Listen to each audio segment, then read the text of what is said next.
All right, folks, what's up? What's up? What's up? Welcome to Here's My Take. Tonight, or whenever you watch this, I'm going to talk about something tonight that's going to help a lot of you all out there because, as I mentioned before in one of my videos, that I don't speak to scrubs. I I don't speak to people who are not gifted. I don't speak to people who are not talented and anointed. And because I know that about you, this is something that I also know about you, and that is you have haters. You have people who don't want to see you succeed, that you have people in your life who want to see you fail. So there's a saying, there's a saying, and the saying goes like this: it's not the snake bite that takes you out. It is the venom in the bite that takes you out. All right. So it's not the snake bite that takes you out. It is the venom within the bite that takes you out. And one of the most um, treacherous, egregious experiences that anyone could ever go through is the experience of betrayal. And so through betrayal, it's not the betrayal that is going to infect you.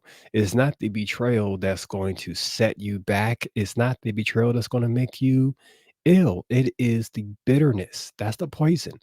That's the poison that comes from the bite of betrayal is bitterness that can derail you and derail your destiny and derail your future. And that's essentially what people want to do because they can't stop you. Only you can stop you. All they can do is put up barriers and impediments to put in your way to stop you. And one of the ways that they can do that is by causing you to become bitter about the situation that happened. And betrayal is one of those things that can get you there. So what I'm going to do is because I want you to avoid the snakes altogether. There are snakes in the grass, and I want you to avoid them altogether so that you don't even get bit, so that the poison is never released. Okay. And so tonight, what you're going to get is 5 signs or 5 indicators of how you can determine or discern who is envious in your life. This is important. Somebody need to take out a pen and some paper or whatever you want to type with and take some notes because this is going to be important for you gifted folk out there. All right. So you all are anointed. So you already know that the enemy doesn't want to see you succeed. He doesn't want you to add any kind of any value to the world because the value that you add is going to be more impactful than most people. So he wants to tie you up, bind you up. He wants to sit you down, make you mad, make you angry, and all of that, so that you're not effective in the earth. First thing we have to do is to lay a foundation of what envy is. I think in our society, jealousy and envy are used interchangeably, but I don't see them as interchangeable. I see them as two distinct, separate things. And I see jealousy as this: when a person is jealous of you, they want what you have. When a person is envious of you, they want to be who you are. Two totally different things there, okay?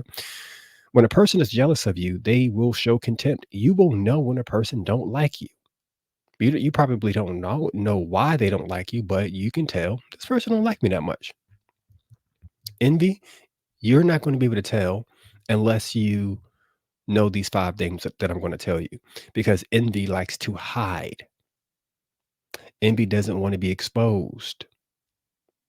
Envy wants you to think that it has you in its best interest, and it doesn't. It uses that as camouflage to get close enough to you to bite you. It uses that as camouflage to get close enough to you to sink its things in you. So jealousy wants what you have. It's very superficial, very much on the surface. They want the car that you're driving. They want the relationship that you have. They want the career that you have. They potentially want the looks that you have, right? There's something that you have that they want. Envy wants to be who you are. Now, the problem with this is, let's just say, for instance, that you're driving a Mercedes Benz, right? And you're driving a particular model. Choose the model. If a person is jealous of you because of the kind of car that you're driving, jealousy can be satisfied. Jealousy can be satisfied if they get what you have or if you lose what you have. So if you're driving a Mercedes and they want that Mercedes, Mercedes isn't making only one model of that car. If they have the funds, they can go and get that Mercedes, and then that jealousy is satisfied. Or the other thing is that if you lose what you have, if for whatever reason your car gets repoed or whatever, you lose it, then jealousy also is satisfied. So jealousy is not as bad as envy, but it still is wicked.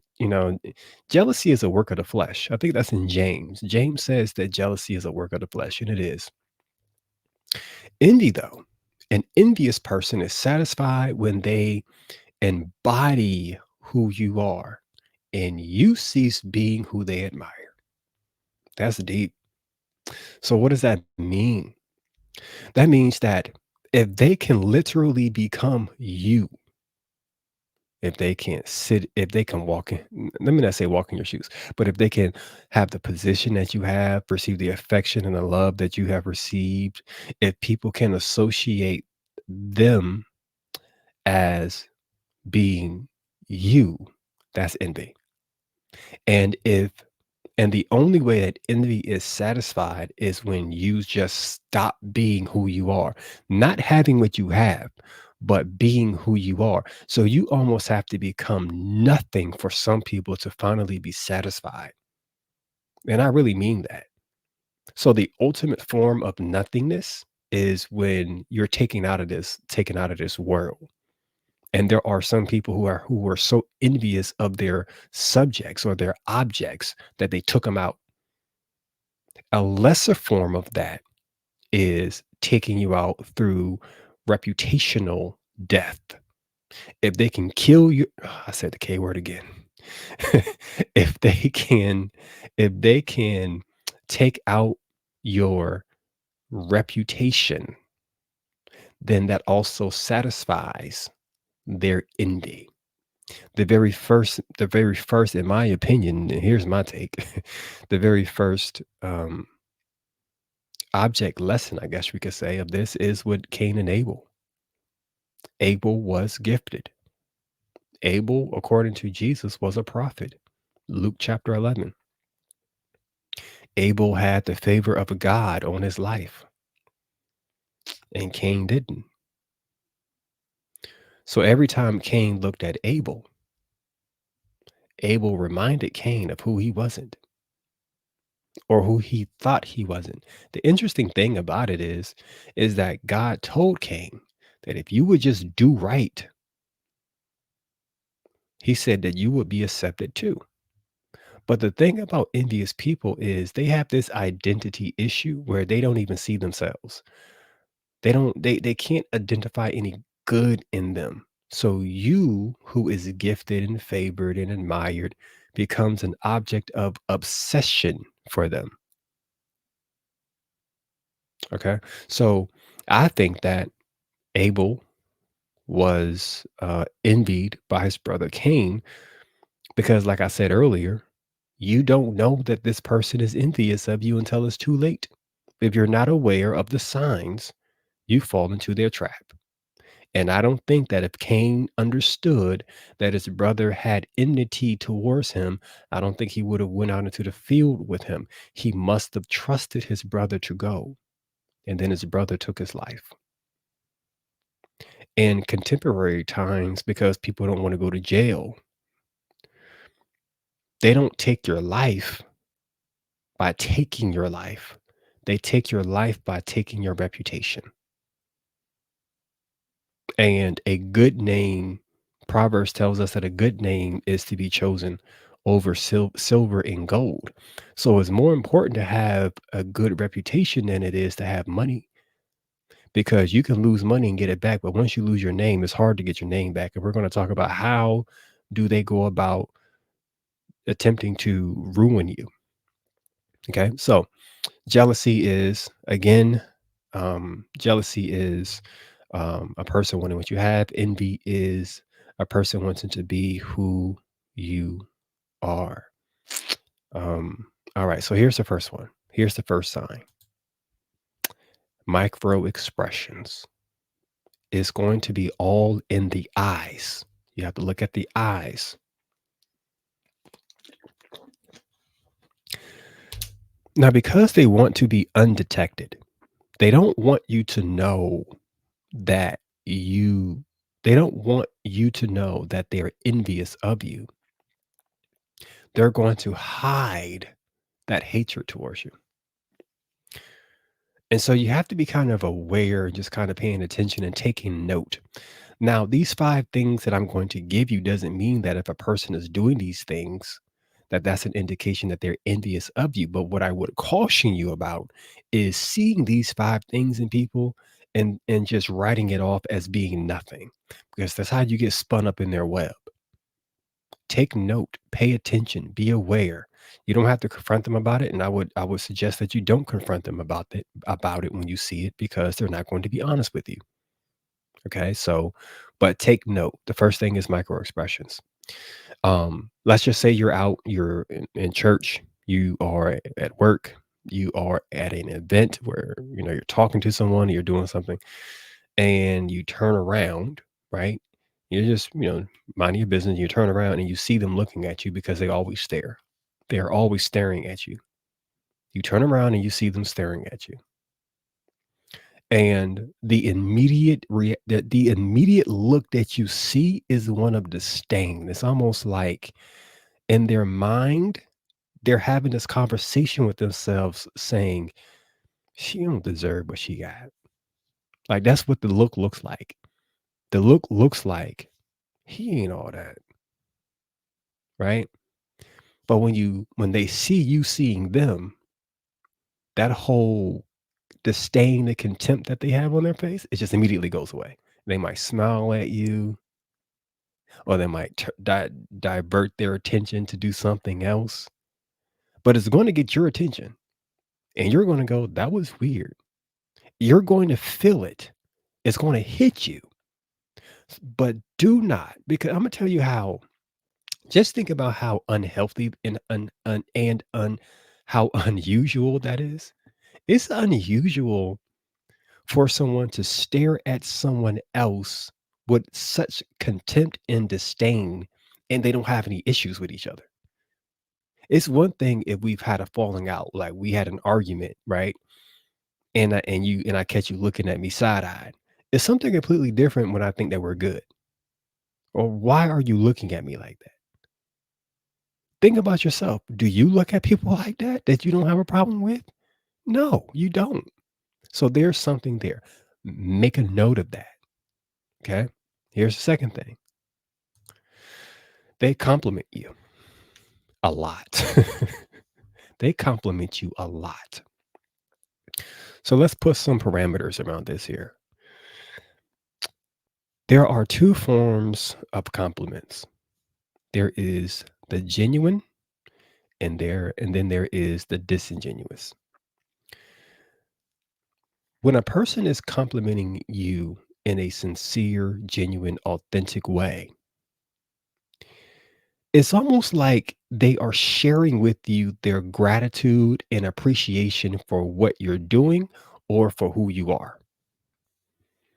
They want to tell you, to express to you, to share with you how much you mean to them.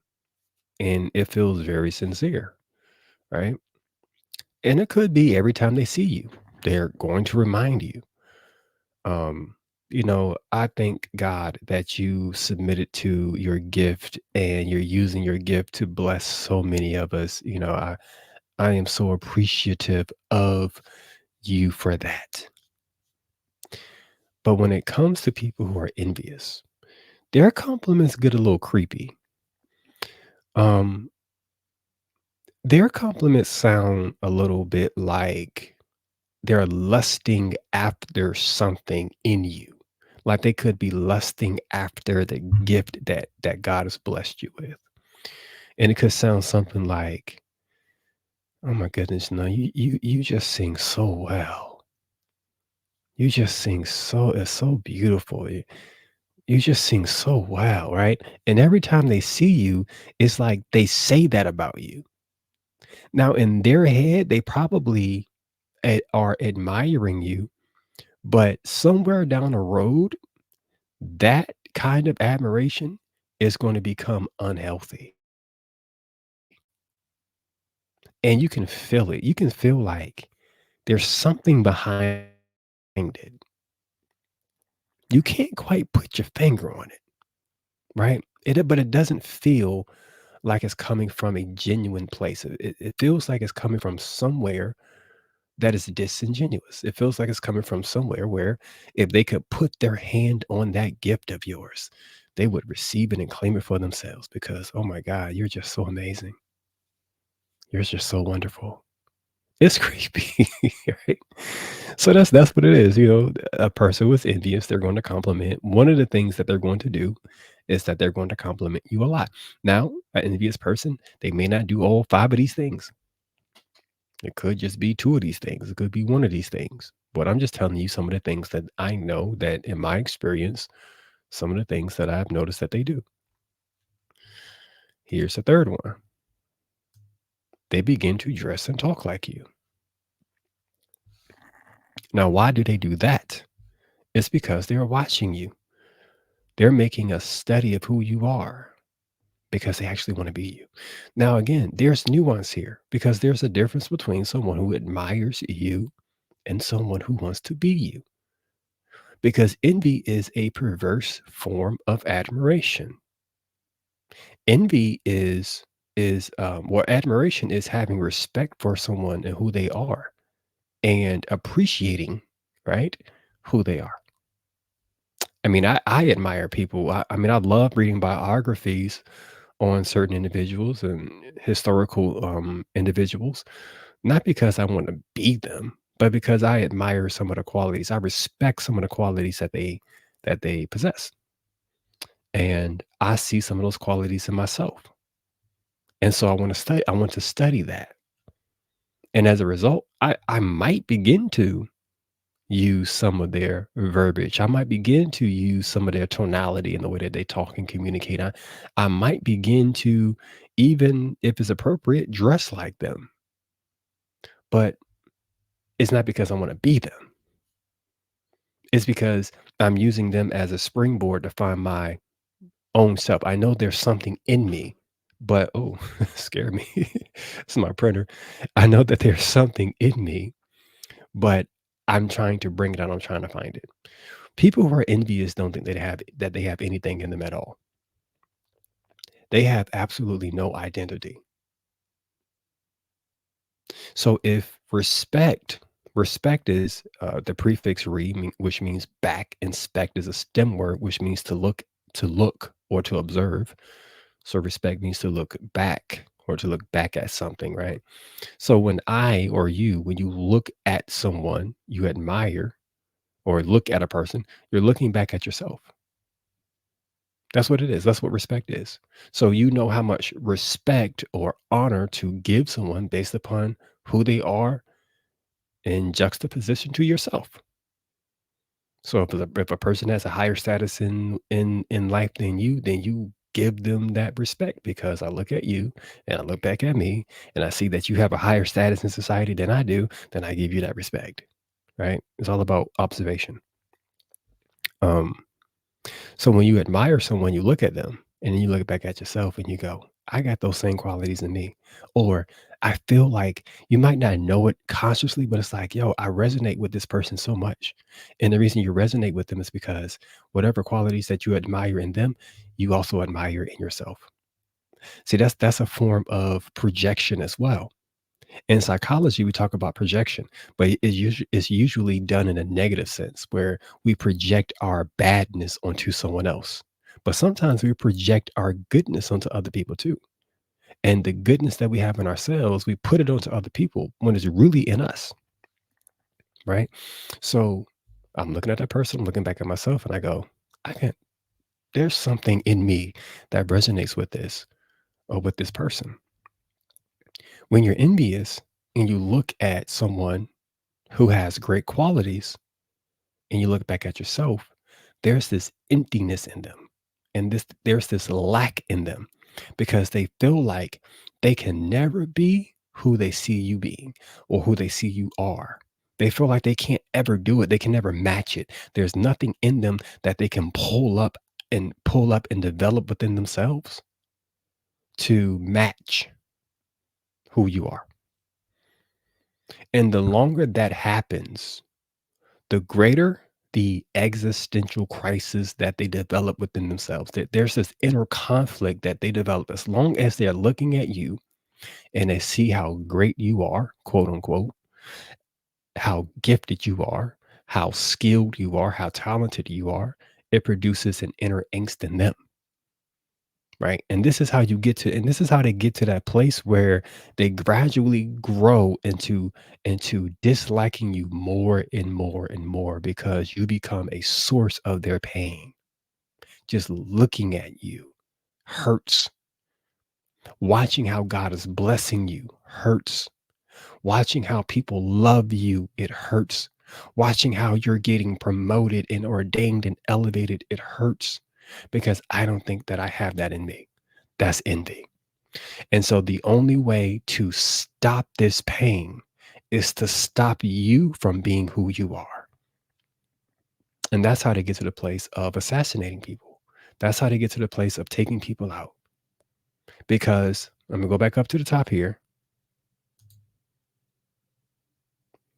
Let me see where here it is. Go to the top. It says, and an envious person is satisfied when they embody who you are and you cease being who they admire.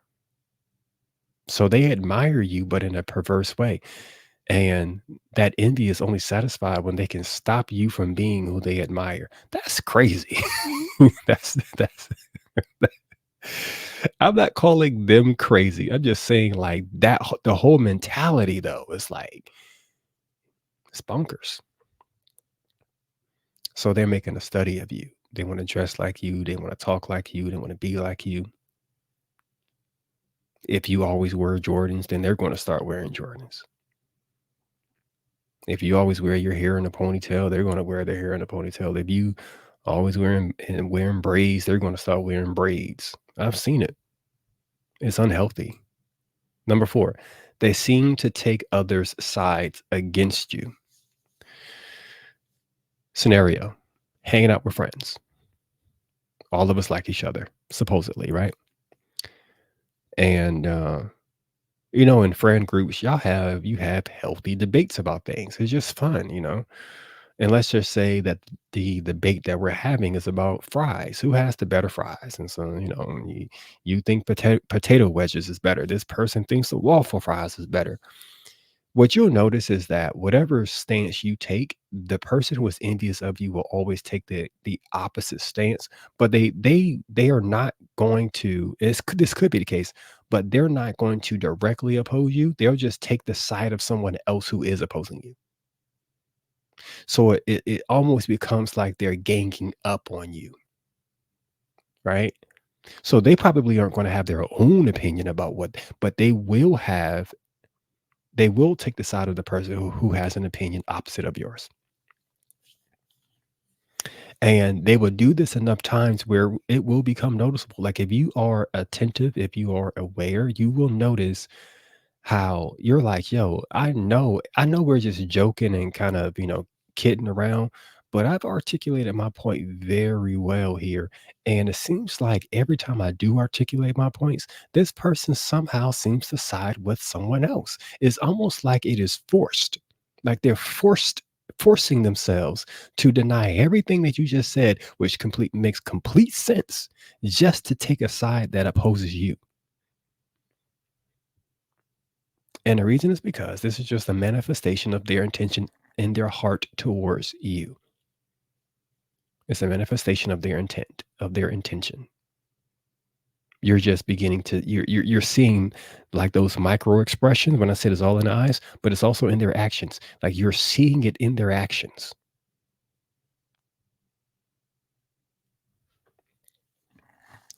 And I don't have this as a point, but I wanna say this because it just reminded me of something that I didn't put up here, but it's in their actions. One of the things that you also will notice that these people do is you might think that this is petty, but it's not. It's something to make note of. If let's say you're doing something, right? Let's say like I'm doing YouTube videos, okay? I'm doing a YouTube video. I'm going to post this on YouTube, of course. That's how you're seeing it. And I have a friend. My friend knows that I'm doing YouTube videos. My friend doesn't like my YouTube video. My friend doesn't subscribe to my channel. Okay. Whatever. I'm not asking my friends to be always in support of everything that I'm doing. And, your gift, the gift that God has given to you, really isn't for your family or your friends. It's for people who you don't even know. Honestly. I mean, that was even true for Jesus. Jesus went back home and they were offended. Jesus started his ministry.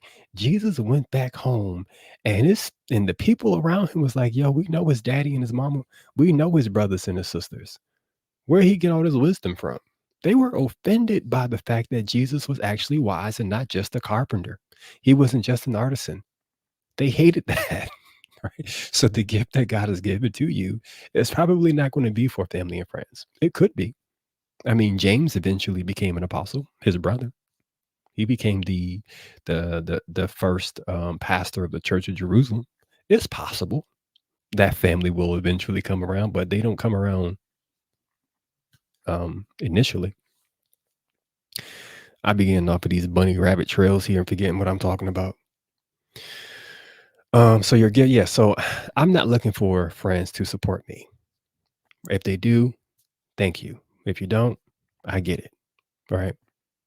But this is what they'll do.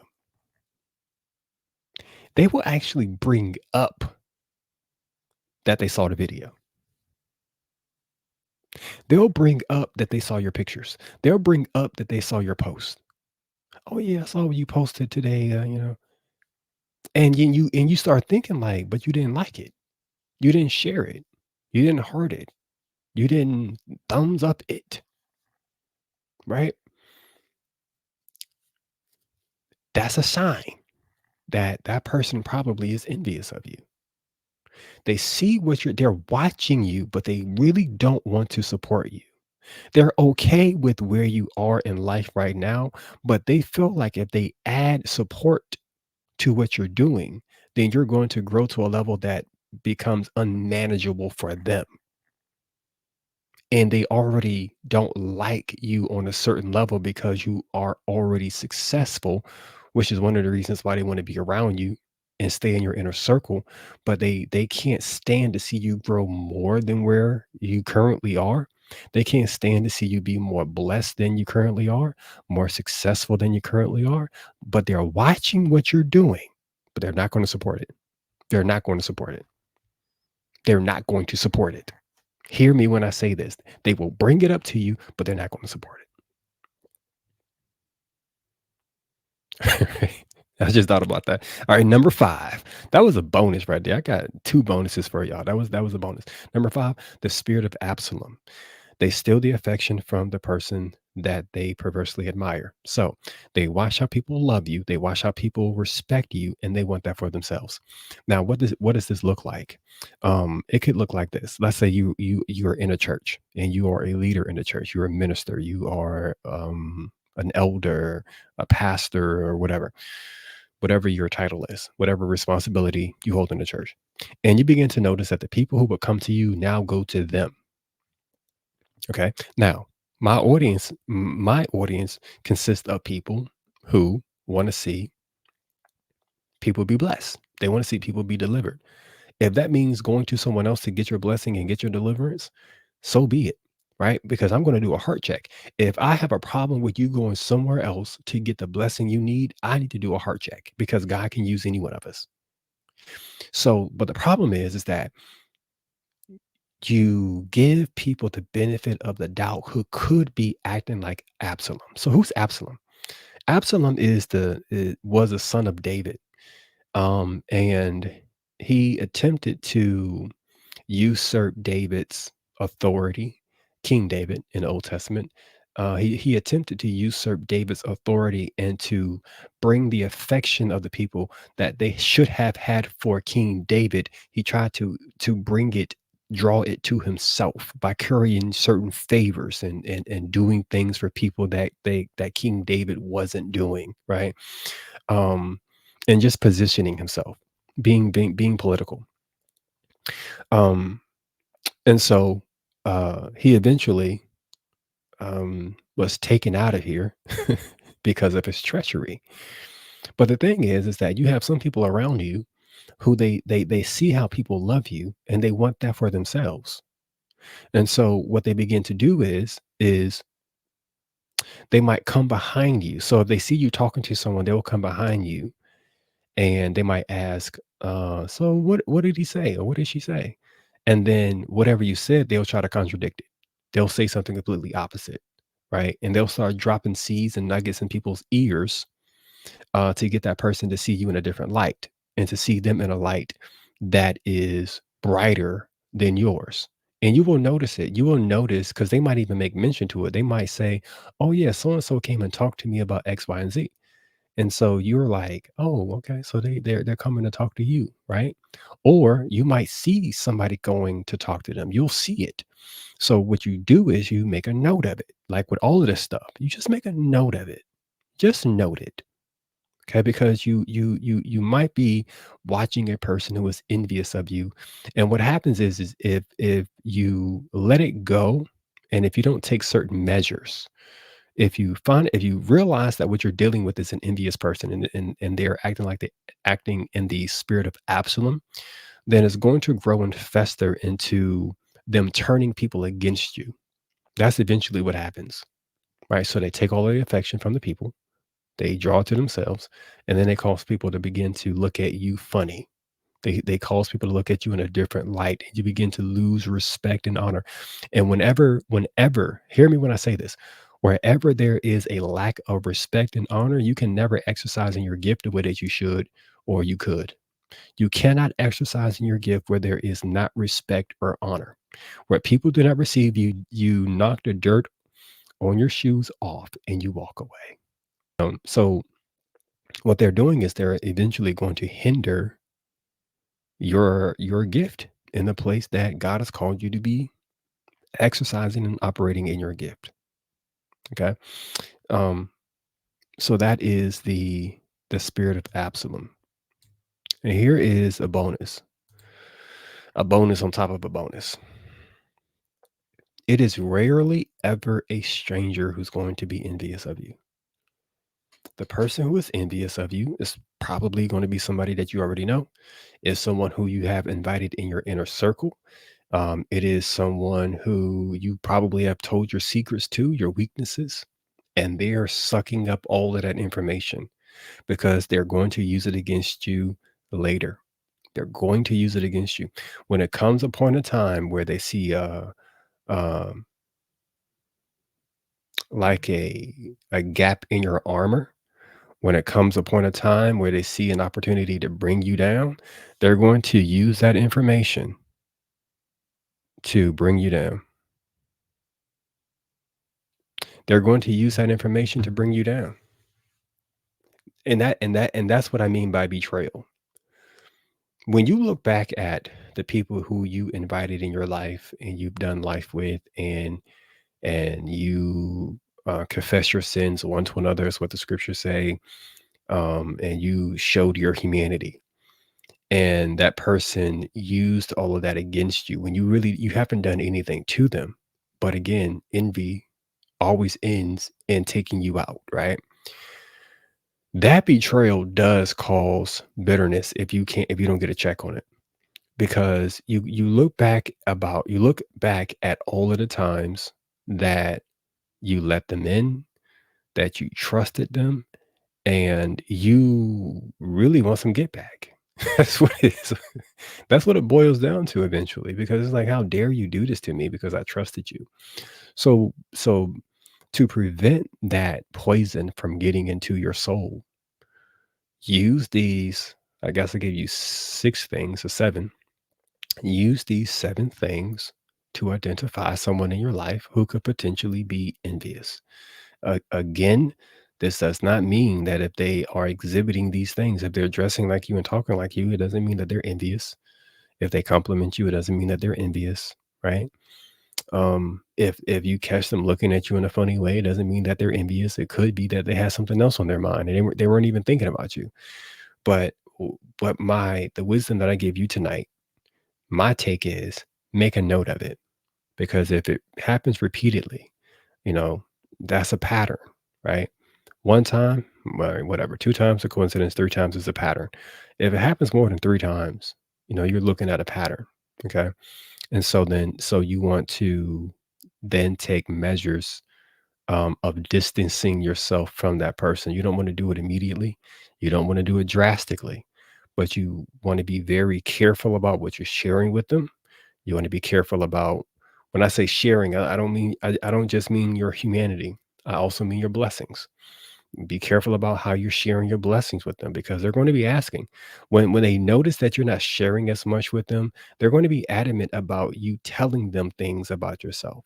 And that's another telltale sign because if you really are friends with a person, you will be perfectly okay. I mean, as long as you're okay, I'm okay.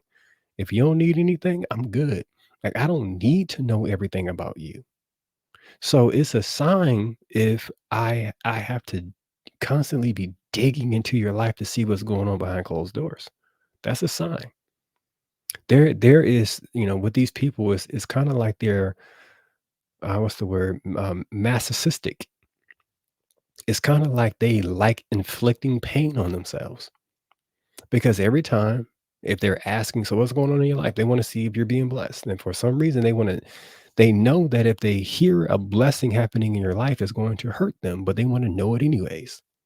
It's like it's a weird thing. Envy is a weird thing, right? It's like a hole in a soul that you can never fill it up. It's this insecurity in them because they don't have identity. They don't know who they are.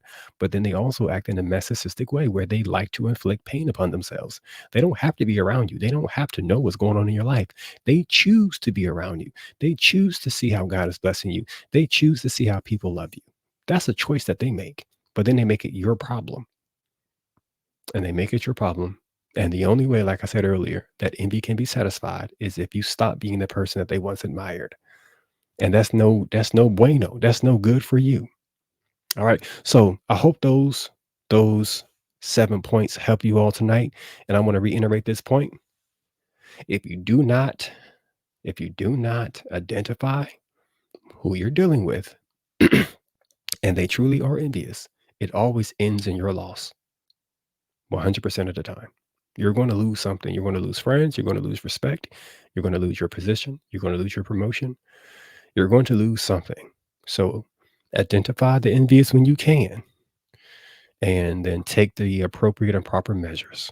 All right, y'all. Listen, if you enjoyed this video, please like and subscribe. Leave your comment in the comment section. What's your take? What are some other things that you've learned about envious people? Some other key indicators or key things that we can look out for to know that a person is envious in our lives. So go ahead and drop that in the comments section. Let's build community here, help each other out, help each other grow spiritually so that we do not get bit by betrayal and then get sick by bitterness. All right, y'all. Love you all.